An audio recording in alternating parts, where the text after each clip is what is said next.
রক্তবীজ এমন একটা রাক্ষস ছিল যার রক্তের প্রত্যেকটা ফোঁটা মাটিতে পড়লেই সেই ফোঁটা থেকে পূর্ণ জন্ম নেবে আর একটা রক্তবীজ, মানে রক্তবীজের পূর্ণ জন্ম হয়ে যাবে।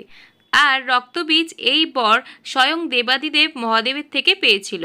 একবার দেবতা এবং অসুরকুলের মধ্যে ভয়ঙ্কর যুদ্ধ বাধে এবং সেই যুদ্ধে দেবতাগণ কিছুতেই জিততে পারছিলেন না। তার একটা কারণ, মহাদেবের থেকে বর পাওয়া রক্তবীজ প্রত্যেকটা রক্ত ফোটার পরে জন্মাচ্ছিল আর একটা রক্তবীজ।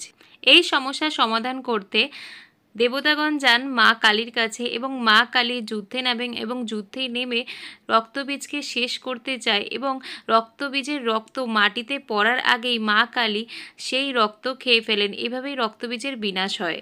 মা যেমন নম্র, বিনয়ী এবং করুণাময়ী, সেরকমই কিন্তু মা কালী দরকারে চণ্ডী রূপ ধারণ করেন পাপের বিনাশ করতে। প্রত্যেকটা মেয়ের মধ্যে মা কালী বিরাজ করে। তাই জীবনে থেকে থাকা রক্তবীজ নামক রাক্ষসদের থেকে ভয় না পেয়ে কখন আমাদের করুণার রূপ ধারণ করা উচিত আর কখন চণ্ডীর রূপ ধারণ করা উচিত, সেটা প্রত্যেকটা মেয়েকেই সিদ্ধান্ত নিতে হবে। জীবনে থেকে থাকা রাক্ষস আর জীবনে থেকে থাকা অন্ধকার থেকেই মুক্তি পাওয়ার আলো মা আমাদেরকে দেখাক, এটাই মায়ের কাছে প্রার্থনা। মাকে পরিষ্কার করে তারপরে কিন্তু পালিশ করে তারপরে কিন্তু আমি অঙ্গরাগ শুরু করেছিলাম।